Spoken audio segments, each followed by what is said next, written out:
Hello everyone, welcome back my YouTube channel.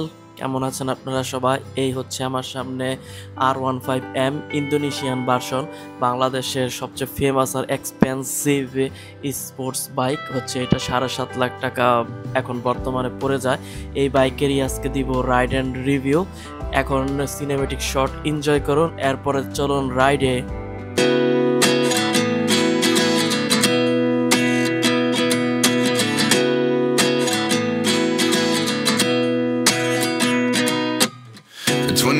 And I find myself wondering what did happen to the last 10.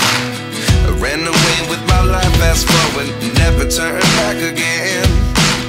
It's kind of funny that the more we pass time, the more we need to set them rewind. And 19 was the year I had to leave you, but now I'm seeing all the signs. Is this really happening? I can't believe it's true. I'm just as surprised as you. Is this really? তো আমরা R15 এর ককপিটে বসে পড়ছি। আজকে অনেক long time পরে R15 চালাবো আমি। তো চলেন। R15 এর আসলে সিটিং পজিশনের মজাই আলাদা। R15 এর অসাধারণ, হ্যাঁ। আর সাউন্ডের বেস অনেক, আর গিয়ার যে সফট, ও মাই গড, এত পরিমাণ সফট গিয়ার যে বলার বাহিরে, প্রচুর সফট। আর মজাও লাগতেছে চালাইয়া, অনেক অনেক সফট আসলেই। এখান থেকে আমি আমার জিক্সারের সাথে এটা কম্পেয়ার করব না একেবারেই, কিন্তু R15 এর সাথে আসলে কোনো বাইকের কম্পেয়ার হয় না। R15 যত কিছু হোক, আর আবার এটা হচ্ছে ইন্দোনেশিয়ান বাইক, ইন্দোনেশিয়ানের বাইকের সাথে তো কম্পেয়ার হয়ই না। আর এটার বর্তমান প্রাইস হচ্ছে 7,10,000 টাকা, পেপার টেপার সহ 7,30,000, আর যদি 10 বছর করেন 7.5 লাখ টাকা আসলে পড়ে যায় পেপার টেপার সহ, দুইটা মিলাইয়া। ভালো বাইক, কেনার মতো একটা বাইক। আর যারা R15 কিনেনি, আমার মতে আপনারা কিছু টাকা বাড়ায়া ইন্ডিয়ানটা না কিনতে ইন্দোনেশিয়ানটাই কিনা ভালো। এটা আমার আসলে মতামত যে ইন্দোনেশিয়ানটাই নেওয়া ভালো হবে। R15 যত কিছুই হোক, এটা আপনার ইন্ডিয়ানটার সাথে, ইন্ডিয়ানটা R15 এখন আর R15 নাই, ওইটার হর্স পাওয়ার কমাই দিছে। R15 এর হর্স পাওয়ারের কথা আর আমি কি বলবো, এটা তো আপনারা সবাই জানেন R15 এর হর্স পাওয়ার কথা। আর এটা হচ্ছে এটার হর্স পাওয়ার হচ্ছে 19.3, আর ইন্ডিয়ানটার হচ্ছে 18.4, মানে অনেক গ্যাপ দুইটার হর্স পাওয়ারের মধ্যে। এটা হচ্ছে মাত্র 19.3 হর্স পাওয়ার। তো আপনারা নিলে আমার মতে এটা নেওয়াই ভালো হবে, কারণ যারা কিনেন তাদের সবার কাছেই টাকা আছে, তো বেশি টাকা খরচ করে আসলে নেওয়া উচিত বাইকটা।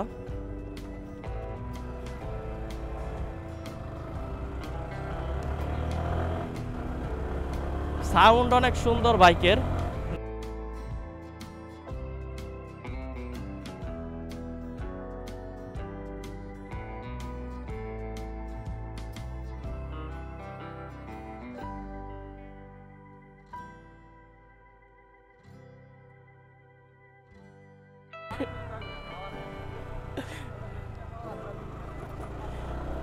কিন্তু বাইক ভালো, সেরকম ভালো।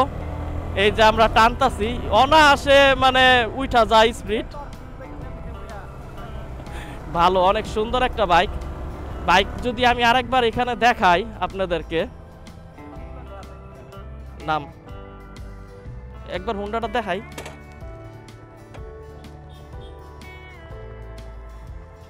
এই যে আমি আরেকবার আপনাদেরকে আমাদের বাংলাদেশের জাতীয় স্পোর্টস বাইকটা দেখাই দেই। খুবই অসাধারণ একটা বাইক। এত টাকা দিয়ে আসলে কি এটা কিনা ঠিক কি ঠিক না জানি না, এটা আসলে রিভিউ হিসাবে ধরেন না, কারণ বাংলাদেশে R15 এর রিভিউর কোনো শেষ নাই। এটা নর্মালভাবেই ধরেন, কারণ আমরা নর্মালভাবেই ভিডিও করতেছি। সামনে 100 সেকশনের টায়ার, আর এটা 282 mm এর ডিস্ক ব্রেক, আর ব্রাইব্রি 2 পিস্টন ক্যালিপার। এটা হচ্ছে KYB-র সাসপেনশন, আর এটা লাইটের আলো ইন্ডিয়ানটার থেকে একটু বেশি যতটুকু আমার মনে হয়। আর ইন্ডিকেটারগুলা এখনও হ্যালোজেনই রয়েছে, যেহেতু ইন্দোনেশিয়ান ভার্সন। ইন্ডিয়ানটার মধ্যে আপনারা LED পেয়ে যাবেন। আর বাইকের বিল্ড কোয়ালিটি অবশ্যই ইন্ডিয়ান থেকে ভালো। ট্যাঙ্ক প্যাড লাগানো আছে এই বাইকের মধ্যে, আর মিটারটা খুবই সুন্দর। মিটারটার মধ্যে একটা প্রোটেক্টর লাগানো আছে। ক্লাচ দেখেন, একটা আঙ্গুল দিয়ে আমি ক্লাচ লাগাতে পারি। আর এগুলোর উপরে হ্যান্ডেলের উপরেও এখানে প্যাড লাগানো আছে, খুবই সুন্দর লাগতেছে, কার্বন ফাইবারের প্যাড। আর এটা হচ্ছে carbon fibre edition, black carbon fibre edition এই বাইকটা। খুবই সুন্দর, রিমগুলা কালার করা, খুবই সুন্দর একটা বাইক, চমৎকার বাইক, একদমই নতুন বাইক, মাত্র শোরুম থেকে আনা হয়েছে, একদমই ব্র্যান্ড নিউ বাইক। চলে না ইগা তেমনই, মাত্র শোরুম থেকে আনতে যতটুকু লাগছে অতটুকুই চলছে এই বাইকটা। খুবই সুন্দর, একটা থাম্বনেলের জন্য ছবিও তুলা নেই আমি। ও R15 যে সিটিং পজিশন একদম মানে অসাধারণ, আসলে সিটিং পজিশন R15 খুবই সুন্দর সিটিং পজিশন। আর এটা RPM এর তো সবাই জানেনই, বিবি অ্যাক্টিভ হয় 6-7 পরে বিবি অ্যাক্টিভ হয়ে যায়। আমার নিজেরও V3 ছিল অনেক টাইম, প্রায় 2 বছর আমি V3 চালাইছি। আর এটা হচ্ছে R15 B4M ইন্দোনেশিয়ান ভার্সন। সাউন্ডটা অনেক সুন্দর এই বাইকের, চমৎকার সাউন্ড। তো বিষয় হচ্ছে এত টাকা দিয়ে এই বাইকটা কি কিনা ঠিক হবে কি না। আসলে যার টাকা আছে তার কাছে আসলে বিষয় না এটা কিনা, তার কাছে এটা 10 লাখ হইলেও বিষয় না। কিন্তু আসলে এই বাইকের এত টাকা হওয়ার কথা ছিল না। এটা বাংলাদেশে ট্যাক্স আর এত ডিমান্ড, যার কারণে তারা এই বাইকের এত প্রাইস দিছে। আগে কিন্তু এত প্রাইস ছিল না। এটার মধ্যে B3 থেকে ইন্দো B3 থেকে যে খুব বেশি আহামরি চেঞ্জ করা হয়েছে কিছুই না। আরও আমার কাছে মনে হয় B3 থেকে B4 ডাউনগ্রেড করা হয়েছে। আমার কাছে এখনও বাংলাদেশের বেস্ট বাইক হচ্ছে ইন্দোনেশিয়ান B3। কিন্তু ইন্দোনেশিয়ান B3 প্রাইস ছিল তখন 5 লাখ, 5,10,000, লাস্টে 4,90,000 ও নাইমা আসছিল। আর এটার দাম হচ্ছে 7.5 লাখ। এটা কি কোনো মুখের কথা যে এত টাকা হবে একটা বাইকের দাম? যাই হোক, যার যেটা পছন্দ, কিন্তু বাইক ভালো, আপনারা নিলে একদম রিল্যাক্সে এই বাইক রাইড করতে পারবেন, কোনো সমস্যা হবে না, রিল্যাক্সে চালাবেন। ইয়ামাহার গাড়িতে এমনও কোনো প্রবলেম হয় না। আরে এটা দিদি পপা হর্ন লাগানো আছে, হাইড্রোলিক হর্ন। এই দেখেন হাইড্রোলিক হর্ন লাগানি বাইকের মধ্যে। একদম শোরুম থেকে কিনাই বাইকটাকে হাইড্রোলিক হর্ন লাগাই নিয়ে আসছে। আর এইখান থেকে ককপিটটা কিন্তু অনেক বড় R15-এর। আর এটা হচ্ছে R15-এর সবচেয়ে মজার দিক, R15-এর ককপিট অনেক বড়, কিন্তু জিক্সারের ককপিটটা একদমই ছোট। কিন্তু R15-এর ককপিটটা অনেক বড়, খুবই সুন্দর লাগে R15। আর R15-এর ব্রেকিংও অনেক ভালো, R15-এর।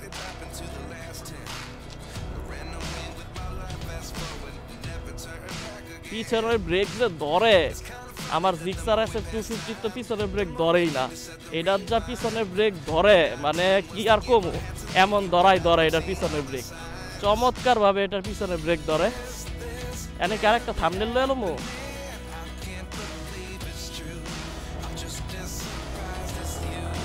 এটা ডিসপ্লেটা কালারফুল হইলে ভালো লাগতো ইন্ডিয়ানটার ডিসপ্লের মধ্যে।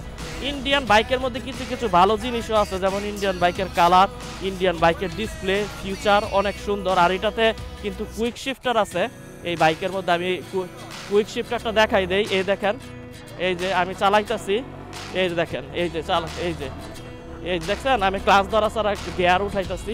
এই দেখেন আমি গিয়ার কমাই দেই, এই যে কি সফটলি গিয়ারগুলা পড়তেছে নিচে, খুবই সফটলি গিয়ার পড়তেছে। আরেকটা কথা আমি বলে দেই, 2 নাম্বার গিয়ারের নিচে কুইক শিফটার কিন্তু কাজ করে না, মানে উঠার সময় কাজ করে কিন্তু ডাউনের সময় কাজ করে না। আর এটা আপ অ্যান্ড ডাউন দুইটাই কাজ করতেছে কুইক শিফটারে।